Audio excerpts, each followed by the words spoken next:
playing against really can't play the game.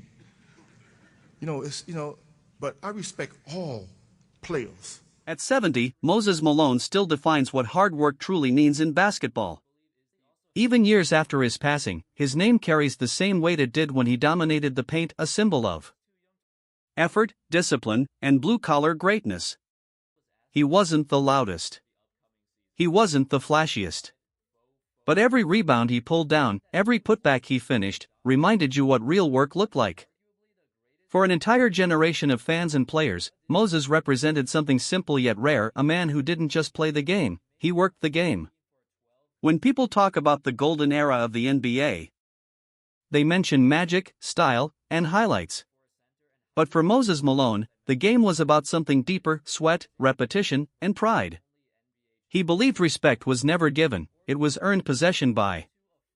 Possession. When the whistle blew, he didn't care about cameras or critics. All he saw was a ball in the air, a battle to be won, and a responsibility to outwork everyone around him. What made Moses different wasn't just talent, it was obsession. He trained when others rested. He fought for rebounds most players ignored. He made hustle look effortless and effort look beautiful. That's why coaches loved him, opponents feared him, and teammates followed him. Every player who shared the floor with Moses understood if you didn't bring your best, you were going to get exposed. He played through pain, fatigue, and eras that changed around him. But one thing never changed: his respect for the grind. To Moses, greatness wasn't about the spotlight, it was about consistency, commitment, and character. That's what separated legends from the rest. And today, at 70, if Moses Malone could sit down and talk about the game he loved, he wouldn't talk about fame or numbers. He'd talk about respect, the players who earned it the hard way. And that's exactly what we're about to do. Because today, we count down the 5 players Moses Malone respected the most. Before you can understand who Moses Malone respected, you have to remember who he was. Long before the sneakers and sponsorships, there was a man who made basketball feel like a full-time job. He came straight out of high school and went to work, first in the ABA, then in the NBA, showing the world that talent could come from anywhere if paired with hunger. Over 20 seasons, he played more than anyone, outworked everyone, and left behind a blueprint for what effort should look like.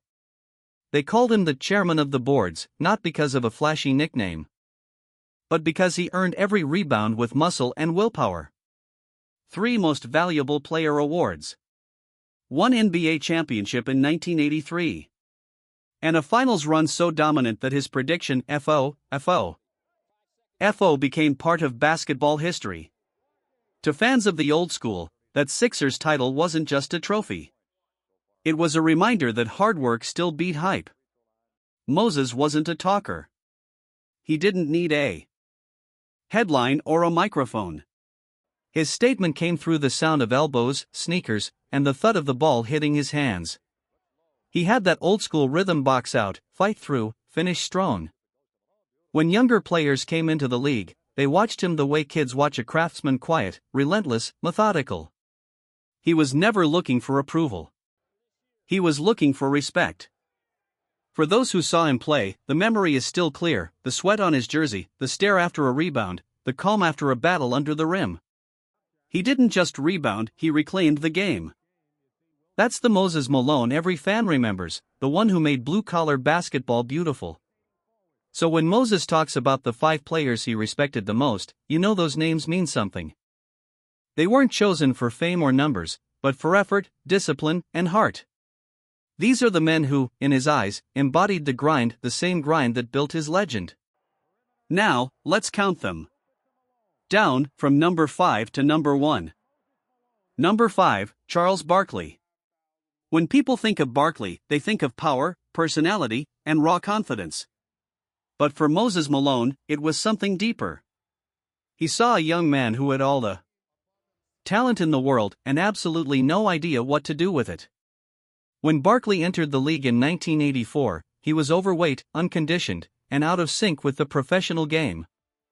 The Sixers already had veterans like Julius Erving and Maurice Cheeks, but it was Moses who quietly took the rookie under his wing and showed him what being a pro really meant.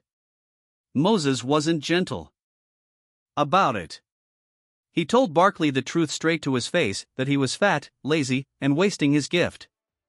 And then, instead of walking away, he invited him into the gym. Morning runs, weight work, defensive drills, endless rebounding sessions. Moses didn't give lectures, he led by example. Barkley once said, "Moses saved my career," and he wasn't exaggerating. Under Malone's guidance, the young forward dropped weight, built stamina, and learned to attack the game with purpose. It wasn't just training, it was transformation. Barkley started to play hungrier, tougher, and meaner. He watched how Moses fought for position, how he used his body to control space, how he never took a play off. Moses taught him that greatness wasn't a gift, it was a decision you made every single day. Off the court, their bond grew strong. They'd talk after games, eat together, joke around like brothers. But when the whistle blew, the lessons never stopped. If Barkley got lazy on defense, Moses was the first to call it out. If he coasted through practice, Moses would block his shots until he woke up. That's the kind of respect Moses believed in, earned through effort, reinforced by honesty. By Barkley's second season, the difference was undeniable. He was leaner, faster, and starting to dominate the glass, the same way his mentor did. Fans began to see what Moses had seen all along, a future superstar molded by hard work. And Moses, true to form, never asked for credit. He just nodded and kept rebounding. To him, Barkley represented everything he stood for. A player who turned raw potential into relentless output. Moses respected that transformation because it mirrored his own journey. Both men came from humble roots, fought their way into relevance, and proved that effort could outweigh elegance. When people ask what Moses valued most in a player, the answer was always the same: consistency and hunger. Barkley had both, thanks in large part to the man who taught him how to earn them. For Moses Malone, Charles Barkley wasn't just a teammate. He was proof that work ethic could change destiny. And that's why, on his list of the most respected players, Barkley stands at number 5. Number 4, Kareem Abdul-Jabbar. For most of their careers, Moses Malone and Kareem stood on opposite sides of the floor, two giants from two philosophies. Kareem was smooth, cerebral, and graceful. Moses was raw, forceful, and relentless. But that contrast was exactly why the respect ran so deep. Moses didn't need to like how Kareem played to understand greatness. He recognized it every time the ball went up and that skyhook came down. In the late 70s and early 80s, when the Lakers and Sixers were clashing for control of the league, Moses studied Kareem like a craftsman studies another master. He noticed the small things, the way Kareem positioned his feet, the patience before the skyhook, the calm after the whistle. Kareem never played emotional basketball, he played efficient basketball. And for Moses, a man who built his game on rhythm, effort, and timing, that discipline was the ultimate sign of respect. When reporters asked who gave him the most trouble, Moses didn't hesitate. Kareem. Always Kareem, he said more than once. It wasn't fear, it was acknowledgement. The two pushed each other to higher levels because each refused to back down. Kareem had the finesse, Moses had the grind. Their battles were lessons in contrast, art against labor, skill against persistence. Yet in the end, both stood for longevity. Moses admired Kareem not for the headlines, but for the years. 2 decades at the top, through changes in pace, rules, and rosters, Kareem adapted every time. That kind of staying power fascinated Moses. To him, that was the definition of professionalism. You didn't just survive in the league, you evolved with it. There were nights when Kareem would drop 30 with the skyhook, and Moses would answer with 20 rebounds. Neither man needed to say a word. They communicated through effort. When they met in the 1983 finals, Moses finally conquered the mountain, leading the Sixers past the Lakers in a sweep. But even in victory, his tone was respectful. He never gloated, never diminished Kareem's greatness. For Moses, that win wasn't about beating Kareem. It was about proving he belonged in the same breath. Years later, when younger big men entered the league, Moses would mention Kareem as a model of consistency. He'd tell them that skill without discipline doesn't last. He respected Kareem because the man never took shortcuts, never chased attention, and never lost his edge. Their styles couldn't have been more different, but their philosophies met in one place: the belief that greatness demands control. Moses saw that in Kareem every time he lined up across from him. The stillness before the skyhook, the patience in his eyes. The quiet pride of a man who had nothing left to prove. To Moses Malone, Kareem Abdul-Jabbar wasn't just a rival. He was the standard of endurance, the kind of player you measure yourself against for an entire career. And that's why he stands at number 4 on the list. Number 3, Julius Erving. To Moses Malone, Dr. J was more than a teammate, he was the heartbeat of an era. When Moses joined the Philadelphia 76ers in 1982, Julius Erving was already a living legend, stylish, dignified, the face of basketball's evolution from the playground to the pros. But even a man like Erving had one thing missing: a championship ring that matched his greatness. And that's where Moses came in. From the very beginning, the respect between the two men was mutual. Dr. J carried the Sixers with grace and elegance, but Moses brought the steel. The city of Philadelphia needed both flair and force, showtime and substance. In practice, Julius was the leader everyone listened to, but Moses was the enforcer everyone followed. Their chemistry wasn't built overnight, it was forged through work, humility, and trust.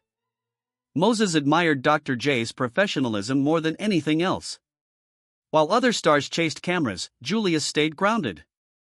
He dressed sharp, spoke carefully, and always carried himself like basketball royalty. To Moses, that mattered. He respected how Julius balanced fame with discipline. He wasn't just a scorer or dunker, he was a symbol of how to lead without shouting. And then came the moment that defined their partnership, the 1983 NBA Finals. Moses had predicted a sweep through the playoffs. It didn't happen exactly that way, but close enough to make it legend. Behind Moses' dominance and Dr. J's leadership, the Sixers went 12-1 and finally captured the title. Julius lifted the trophy with tears in his eyes, and Moses simply smiled. He'd come to help a legend get what he deserved.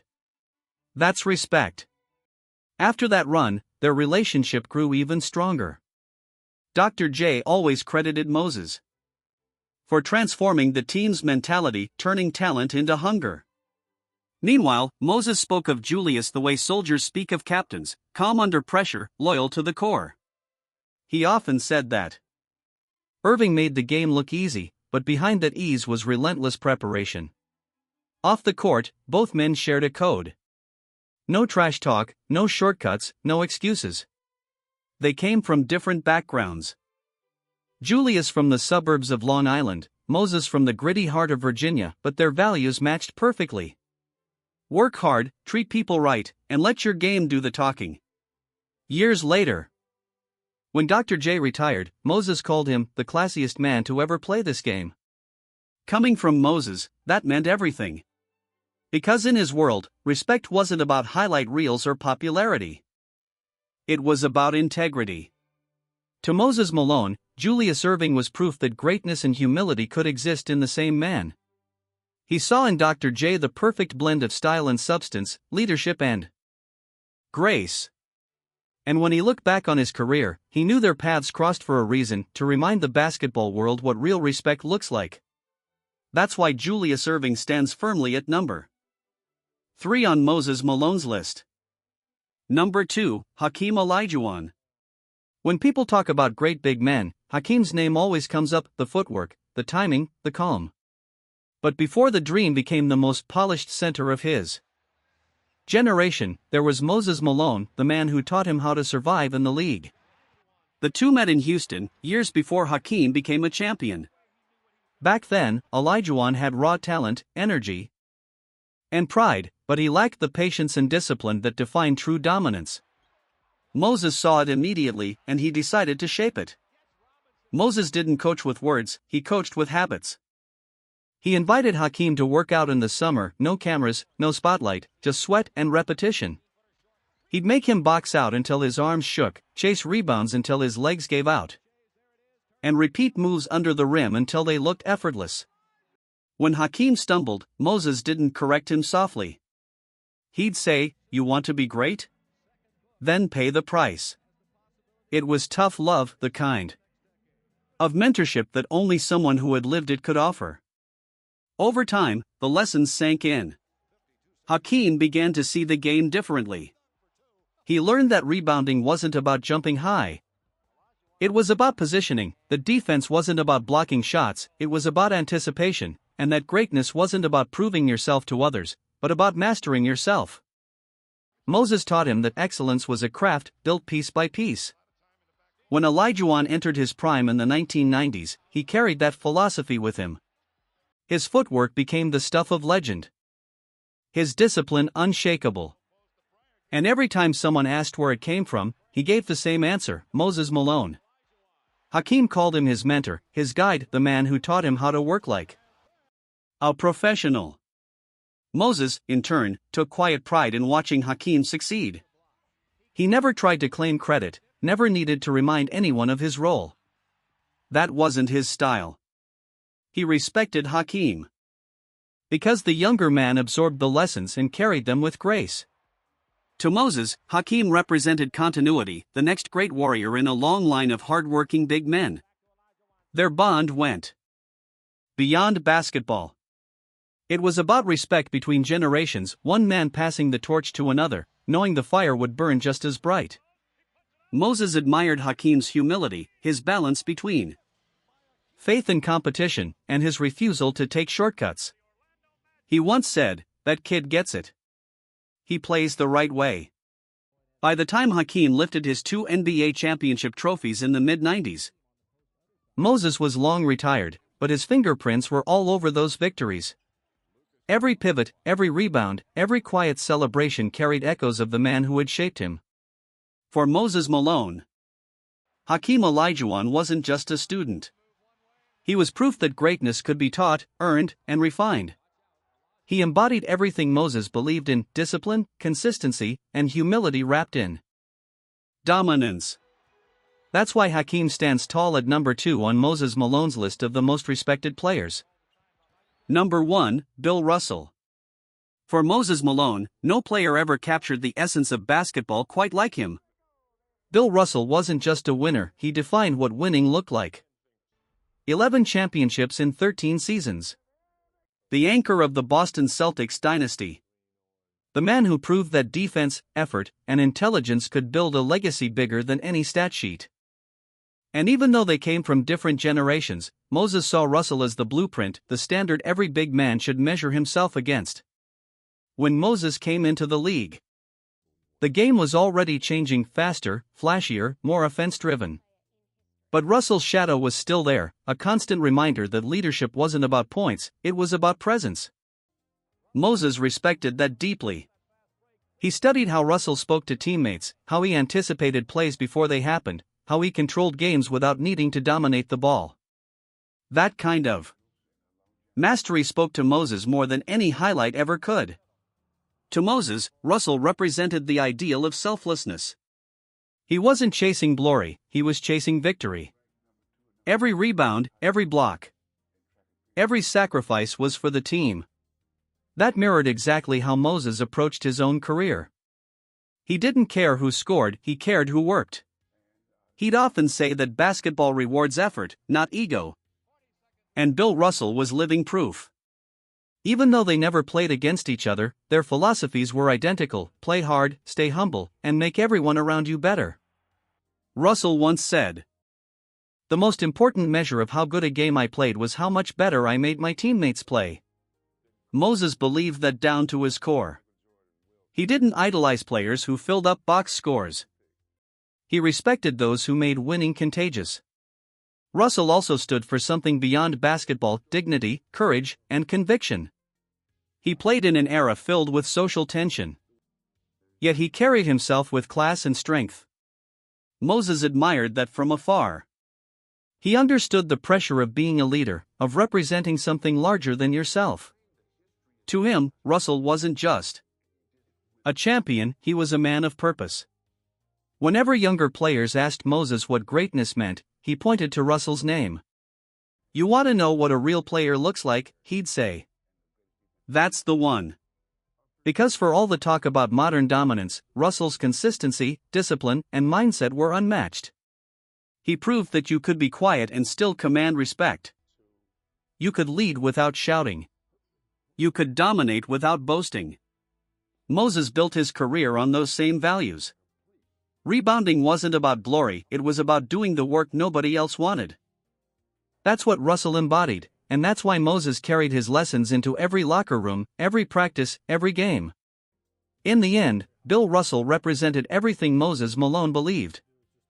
Basketball should be tough, honest, unselfish, and driven by respect.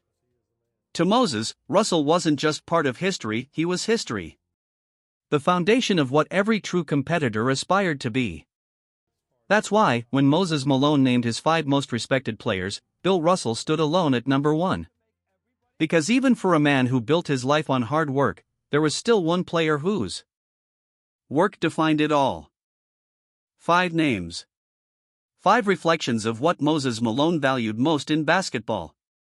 Charles Barkley, the student who learned that discipline builds greatness. Kareem Abdul-Jabbar, the rival who turned intelligence into dominance. Julius Erving, the leader who proved that grace and strength could coexist. Hakeem Olajuwon, the apprentice who carried the torch with humility. And Bill Russell, the standard, the original blueprint of selfless winning. For Moses, those players weren't just stars, they were examples. Each represented a principle he lived by: effort, respect, accountability, and consistency. They didn't talk about working hard, they lived it. That's what separated them from the rest. Moses never cared for flash or attention. He cared for results. He believed basketball should be played with integrity, where every rebound, every possession, every sacrifice mattered. Watching those 5 men, he saw pieces of himself reflected in their habits, their focus, their toughness. That's why his list wasn't about fame, it was about identity. Even now, his message still echoes across generations: talent fades, but work lasts forever. Back in his day, players didn't chase highlights or headlines. They chased respect. They played through pain, through fatigue, through doubt, because that's what the game demanded. For Moses Malone, basketball was simple: bring your heart, bring your effort, and never stop competing. That was his truth, and it's the truth behind every name on his list. Back then, basketball wasn't just a game. It was survival. And the question that still stands today: who would make your list of the most respected players?